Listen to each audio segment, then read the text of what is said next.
What is going on? Holy cow. We are speeding through life. It's 2025. And of course, I've been on the TikToks for the last 2 weeks, just killing time and seeing some interesting things about the ecosystem that we all inhabit. I don't know if any of you have encountered new things as the calendar has turned, but we'll get into it. As you know, this is our team. You are always able to reach out to us, privacy@schools.utah.gov. Our calendar will begin. We've got some privacy in the news. If you haven't seen it, our menu is new. We've got a webinar that has been officially scheduled, and it coincides with that TCC conference in Bryce Canyon. A lot of you that are in charter schools, we've got to make sure that we start getting you aligned with some of what TCC is working on. Nicole is going to give us some time with a compliance review check-in. I'm sure some of you are wanting to know what the status of all of that is, so we're going to dive into that. In 2 weeks, our wonderful Utah legislation session will begin. 45 days of amazing ideas. We'll talk about how to make sure that you are abreast of all of these amazing ideas. And then we're going to do a new thing where we do our question and answer period, but we're going to turn this fantastic AI recording summary bot off. So we call it USPA After Hours. And I think that Jeremy Zabriskie is going to be spinning some hits at USPA After Hours. So join us. It will actually be a part of the regularly scheduled program.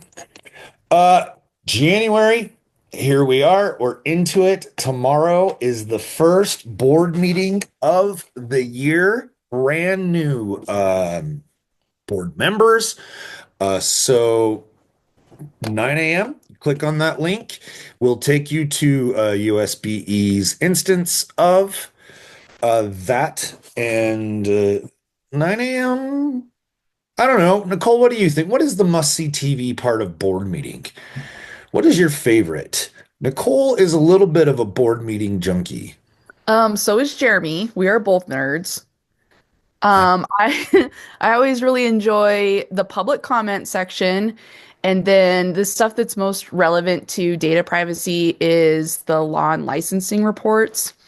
And I just looked at the agenda, but now I can't remember. I think tomorrow they're after lunch, so probably around 1 p.m.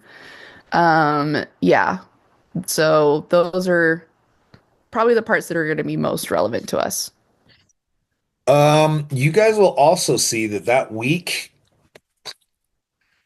I mean, it feels like that week is really kind of kicking off the year, doesn't it? Like we have that Monday. And then the legislative session begins. You'll see that we have those 3 days blocked off because that is where the TCC Winter Retreat in Bryce Canyon will be taking place. It just so happens, and I'll talk about this in a little bit, that we are able to kind of slide our webinar into that experience. So if you will be in Bryce Canyon, that is something that we will be able to collaboratively do together.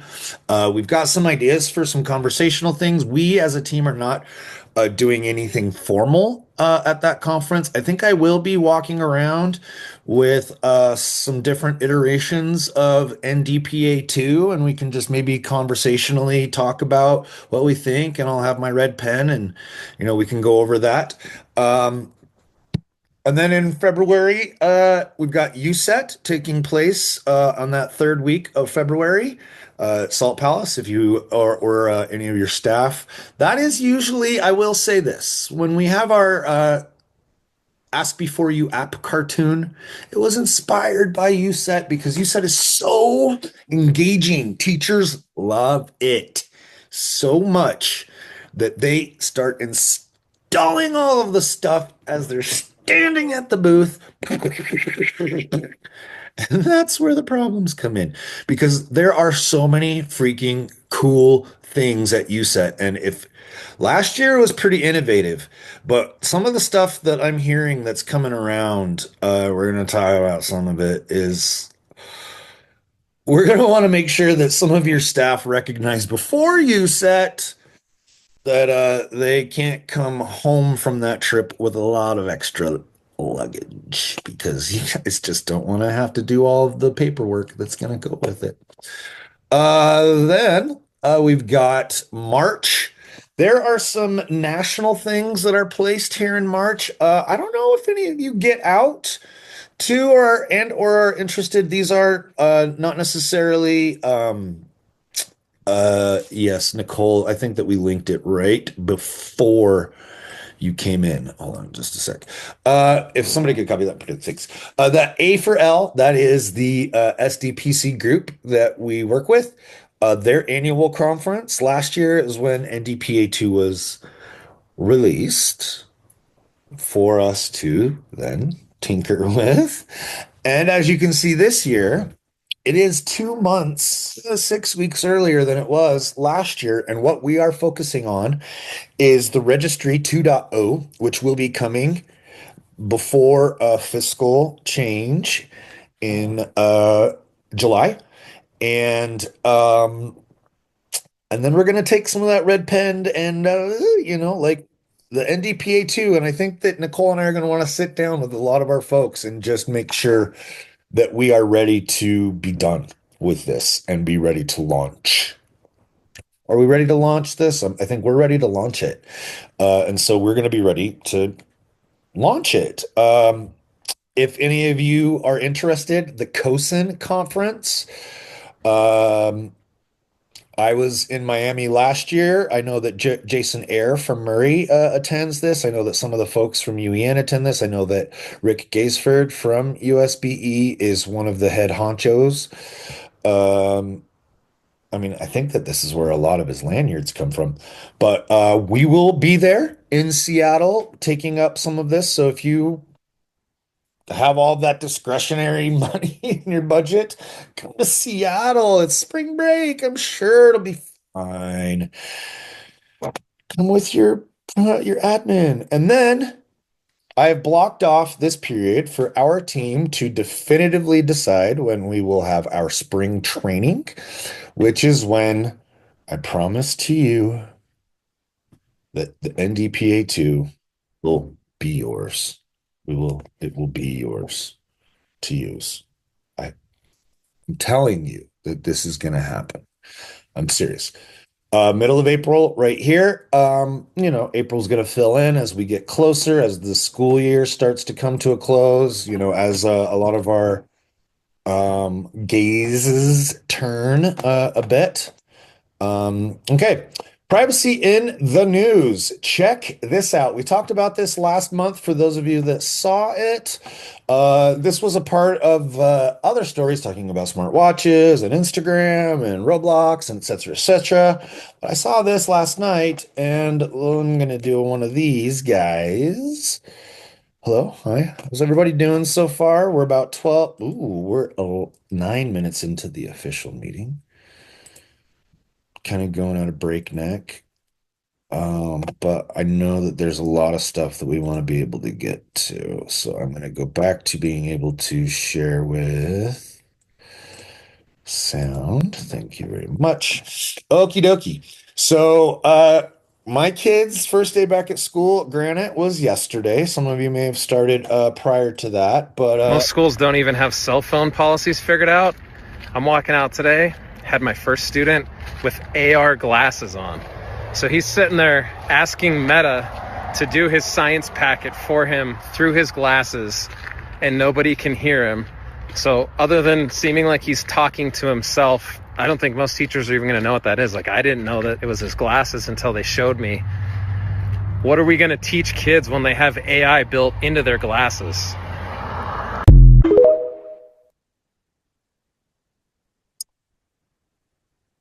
Uh, I don't know really want to talk about that. But I know that the Oculus that my kids wanted that's sitting on the table over there is yesterday's news, and that is next year's gift. That my son all of a sudden is going to have problems seeing. Um, if you've got any comments, questions, or concerns. We can talk about it in the chat. Uh, Look, here's my 2024 end of year gift. I don't know where it came from. I was inspired. I don't know what happened. But the menu, it's been updated, and hopefully it's a lot more of a tool than just a listing. Um, Hopefully it helps you not only know what is available, but how to tag it, how to put it into the different registries. Like it shows up here, you can do a customizable view. There's that little icon right up here that if you click this, it will bring it down and you can sort these different sheets based on different criteria. Clear agreement types, they're all color coded. The validity, the first thing that you'd want is a statewide agreement. That's going to be, muy fuerte. Then this next one, an NDPA with an Exhibit E. Then we get into that vendor specific.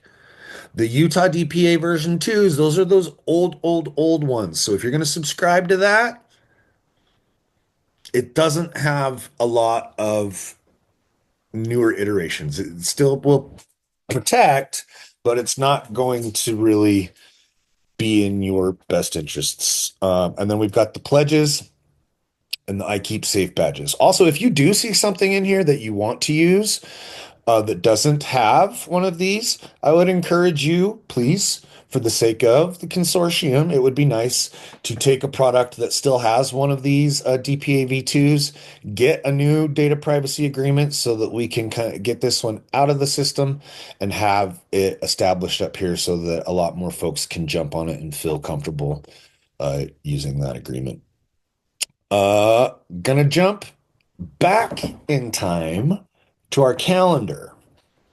So, the webinar, the A for L webinar, this has been in the works for a couple of months. This was actually something that was proposed for that conference in Seattle, that COSIN conference. It was rejected.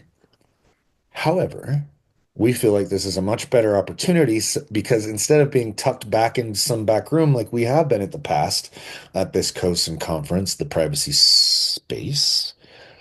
This is going to give us an opportunity to gather a lot more eyes and to have something that is discernible and distributable. But what you can see here, and this was in our newsletter, or this is going out in our newsletter.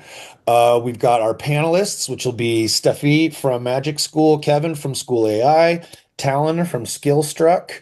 For those of you that know, or those of you that don't, those are products that do have state agreements in Utah. So those are things that you can deploy at your LEA should you go through all those other processes to vet it.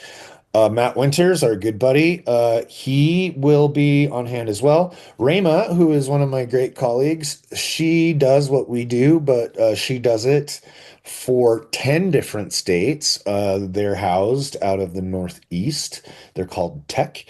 And what they're going to be talking about are the different considerations that are now going into the AI product creation space and how privacy plays a role in that now, because of some of the front-loaded conversations that we did have with these product providers regarding, what happens if a kid says something that triggers a PPRA flag or, something like that, that there's response from a bot that a parent would find unacceptable. So as you can see here, this will be taking place on January 22nd. If you click on that picture, you will be able to register for it. Clicking at that picture, it's free. It will be an hour from 11 a.m. to 12 p.m. on January 22nd, which is a Wednesday. There will be quite a few of us. I don't know if you in the chat want to put if you will be joining us in Bryce Canyon. We are going to kind of to get our own little space so that we can go and talk about this and maybe after this is done we can have an opportunity to sit and just have some more dialogue. But this is a great opportunity for us to work with our national partners as well as our state stakeholders and be stuck in that really cool barn in southeastern Utah. And yeah, I'm excited for it. We've been working on this for a few months, and it's pretty cool to see it come to fruition. And I will say this: those of you that know our good buddy David Soleil, who used to be in charge of our department and in this job as student data privacy auditor, it was at that time. He is now the director of privacy for A4L and SDPC. So, if those of you who have not heard, David Soleil is now in charge of SDPC.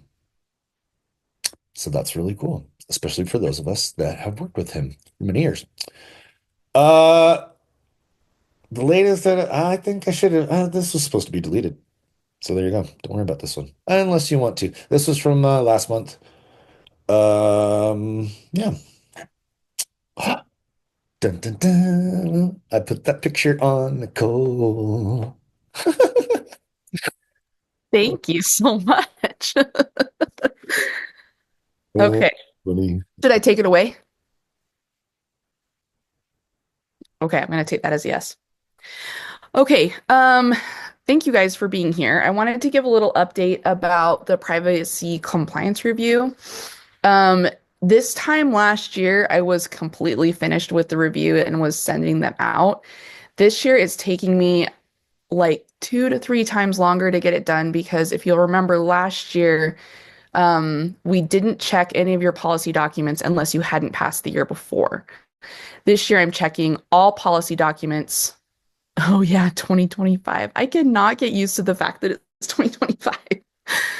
Um, yes, so this is as of today, not as of a year ago today. Um, anyway, so it's taking me a lot longer to get through each review just because there's more things to check. So the first thing I wanted to do was just kind of give you an update on when to expect to get your review back. I'm guessing it will probably be still another 2 or 3 weeks, depending on how quickly I can get through things. The other thing I wanted to talk about is you can see, based on what I have so far reviewed, our compliance is quite low. So far, we only have one district who was completely compliant. That's not something to be really concerned about because a lot of the compliance stuff that we need to deal with are small issues related to the metadata dictionary, like somebody forgot a purpose or something like that. But there are a couple things that I did want to talk about. So, first of all, you can see here that as of this very moment, our compliance has dropped quite a bit for each of those notices and documents. Last year, we were about 93% for FERPA and directory information, and then about 90% for student data collection notices and data governance plans. The metadata dictionary, as I mentioned before, looks quite low, but these are things that are to be expected because this is a constantly changing document and they're easy to fix. I'm a little more concerned about the policies and notices. So I wanted to give you guys a heads up about the trends that I'm seeing so far. So if you could go to the next slide, John. I meant for that to pop up slowly, but it didn't. So we will just dive in. Most of this stuff I think will be really easy to fix. The annual notice of FERPA, what I'm seeing most frequently is just that like school has listed a contact information that doesn't work there anymore. So they just need to replace a name. The directory information notice is pretty close to the same. It'll be outdated date. So it will say something like, you need to return your directory information notice by October 1st of 2019 or something like that. So again, super easy fixes. I am estimating those are probably things that will take you 2 to 5 minutes to fix. The stated student data collection notice is very similar. The there's one reference in that document that changed as of legislative session last year. So this is a recent change and an easy thing to fix. We just need to update the reference to the law. And then the other thing I'm seeing is that some people are not posting this as a standalone document. It's like embedded with all the rest of your privacy documents. But the law is specific in saying, oh, can you go back? The law is specific in saying that it needs to be a standalone document. So that I'm anticipating is like a 5 to 10 minute fix. The data governance plan is where I'm a little concerned. About half of the reviews I've looked at so far have very significant updates that need to be made. There's outdated language and references to law. And in this case, it's not as easy as just swapping out the one reference for another, like it is in the student data collection notice, because the language that it refers to is also pretty significantly outdated. If you are not currently compliant with your data governance plan, and you may have been compliant last year and are finding out now that you're not compliant this year, that's a thing that is going to take a significant amount of time to fix. So I want to give people a heads up that that is something to be aware of, just so that you can kind of start planning for that. And then the metadata dictionary, I put that might be an estimated time of 10 to 120 minutes, depending on how many issues you need to fix. Most people have very small issues, so it's probably closer to 10. And if you could go to the next slide, John. This is my big concern, is the data governance plan. Utah statute states that you have to create, maintain, and annually update a data governance plan, and then it provides specific items that have to be included in that. What I'm seeing is that about half of you have a plan that was updated around 2019 or 2020, and the other half of you are relying on a plan that was created in about 2016 or 17 and hasn't been updated since. So if you could go to that next slide, John.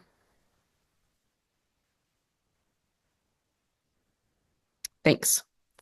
The law was changed very significantly in 2018. And so if your data governance plan was created in 2016 or 2017 and hasn't been updated, then there is some very outdated language.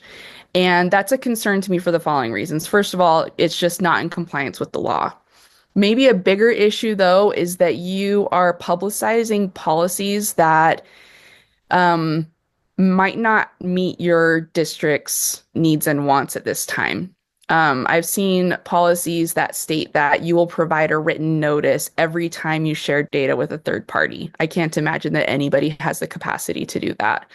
I've also seen policies that state that you will get permission from the superintendent of the state of Utah, Sid Dixon, before you share data. That's not a thing that I can imagine any of you have the capacity to do either, or that Sid Dixon has the capacity to do. And then finally, so my point with that is just that if you're putting that out there, you're not going to be able to follow through on those policies, and that's a problem for transparency reasons. And then lastly, sorry, can you go back one, John? Lastly, when I go to a school's website and I see that their policies, their tech policies, haven't been changed in like 6 or 7 or 10 years, that's a concern to me because technology changes so quickly. And I think that that demonstrates to the public that we're just not on top of things as much as we would like to be. John, you asked, is the adoption of the plan required to be approved by the LEA school board? Yes, it is. In almost every case. I can't imagine when it would not need to be approved. So here's what I want you to know going forward. My recommendation to you is to pull up your data governance plan and like really carefully read it, especially if it has not been updated in a very long time. My recommendation to you would be to read it carefully and make some annotations anywhere that there is language that you don't understand, that sounds outdated, or if it just doesn't match what your LEA wants to be doing right now. It's not too late to make changes. If you want to make changes to your data governance plan, that's great. That's something that should be done annually if there's a need for it. But please do be aware, as I just said, that it's likely that it will need to go through your board to get it approved. And then lastly, if you do make any changes before I send your review to you, that's great. I would love for you to go ahead and get it updated. Just please contact me so that I know that you need to review it. The links that you send me are live, so I'm happy to go back and check it again. I just need to know that that you need me to do that. I just got distracted because it looks like I myself typed something in the chat. That's very interesting. I wonder how I did that. Okay, and then here's some red flags as you're reading through your plan. If you see any of these things, these are things that should be like major red flags to you. If you see any references to 53A1 1401, that was a law that was repealed in 2018. So that is very, very old. If you see references to the data gateway, MDD, or SAGE testing, that's very outdated. If you see policies requiring the approval of USPE, oh, hi, Katie. So, oh, that's so funny. If you see policies requiring the approval of USPE, that's not impossible, but you should think very carefully about whether that's something that you want to guarantee in your plan.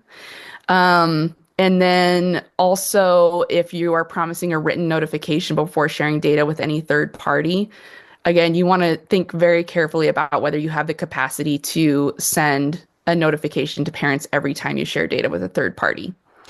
And then the last few things are, if you have a statement about expunging data from students over 23 years of age, that used to be the law. It has changed, so that needs to be updated. And if you don't have mentions in your data governance plan about training and required data breach reporting, that would be a concern. Caleb, can we have you review a data governance plan before we take it to our LEA board? Yes, I'm so glad you said that. I would love to do that. So anything that I can do to help you guys, I would be happy to do. So here's what I can do. First of all, if you are concerned about your plan, feel free to shoot me an email or call me. I'd be happy to look at your results that haven't been released yet and just tell you whether or not it's currently passing. Secondly, if you look over it and you see that there are some changes that need to be applied, I would be happy to meet with you and work with you to get it updated. It's not a secret. It's not a test. Like my main goal here is just to make sure that you are aware of the policies that you're promising to your community and that those policies are up to date. So yeah, if you want to make some changes, please contact me before you send it to your board so that I can make sure that it meets all of the requirements. Yeah, I hope that this is not something that is making anybody really nervous, but I do just want to give you a heads up before those reviews come out that is the thing that I have seen the most time-consuming issues with. So yeah, key takeaways. Your data governance plan should be publicly available and updated at least annually. That doesn't necessarily mean you have to make changes every year, but you should review it every year and make sure that it is still updated. If you haven't reviewed it in a while, especially if it was before 2018, you probably will need to do quite a lot of revision. And I'm here to help. John is also a great help with this stuff, so please contact us. And you can always review and revise. Even if you are revising before you get your official compliance review back, please just let me know. I'd be happy to redo that before you even get it back. And then the last thing to be aware is that this is just kind of a little I guess just a little PSA that this is a thing that we're noticing. When the plans or when the reviews come out officially, we'll set up a time for a webinar that will give some specific training around building data governance plans. You don't have to wait for that if you have questions and you want to go ahead and work on it. But just know that that will be coming later on if you are already aware that that's a thing that you're going to need to work on. That was so much stuff. Thank you for listening. Does anybody have any questions about any of this?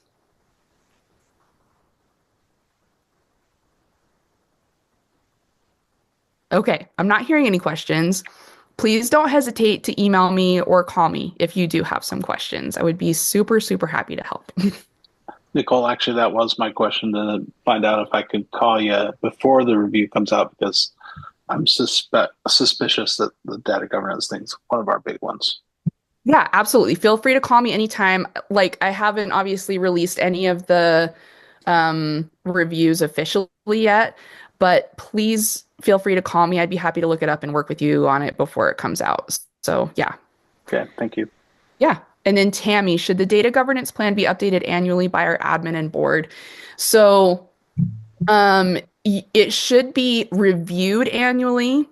If there are no necessary changes, that's fine. That might be the case, especially if your plan was created or reviewed recently. But if there are changes to be made, then yes, it would need to be reviewed and approved by your board. And then Caleb Olson, do we call the Nicole Sanchez who is speaking or the Nicole Sanchez who is commenting in the chat? We are both wonderful people. So yes, you can absolutely call either one of us, but probably the one in the chat will refer you back to the speaking one. Okay, that's all I've got. Please call me or email me if you have concerns or if you need some help. I am here for you. Oh my goodness, Nicole, that was amazing. So, does anybody have any more questions about that? Data governance plan is when I've been talking to people before, I've kind of thought of it like maybe that break glass in case needed, in case of a data breach. Like, oh, let's pull this out and take a look at it and see if all of these people still work here, or if this is actually how we want to do it, or if something's changed. Speaking of things that change, legislative time. Uh, you know, nothing has come out yet. They are doing fiscal notes, and we still have 2 weeks. Keep your ears to the ground. If you do hear something, if you people in your community have concerns about things that come up, these mechanisms, primarily the one on the top, the K12 privacy list serve. If you are looking at that URL in the bottom left, that will give you access to this slide deck, which if you are on this slide, which is number 21, and you click up here, it will take you to this page where you can subscribe. As you can see, currently we have 75 members, which means that if you have a question, like say, I don't know, can you use Spotify? How do you get an agreement with Spotify? I know that that's going to be a question, so think about that in the future. This is an opportunity for you to say, hey, there's a legislative thing that somebody's concerned about. What's going on with the rest of you? And everybody can have a conversation. It reminds me of an old school message board. And then for those of you that are and or work with or know who your records officers are, this is for them, and we encourage them to be involved in that as well.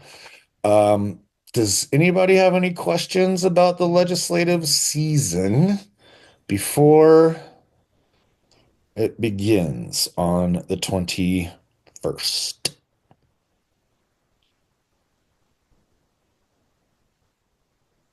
All right. These are all the ways to stay in touch with us. That's our email. That's our website. That is the USPA Canvas Hub. The listservs that we just talked about, the newsletter that will be going out very soon, and I will be stopping the recording for USPA after hours. We can have a conversation. I know that Jeremy has something that he would like to talk about. So let me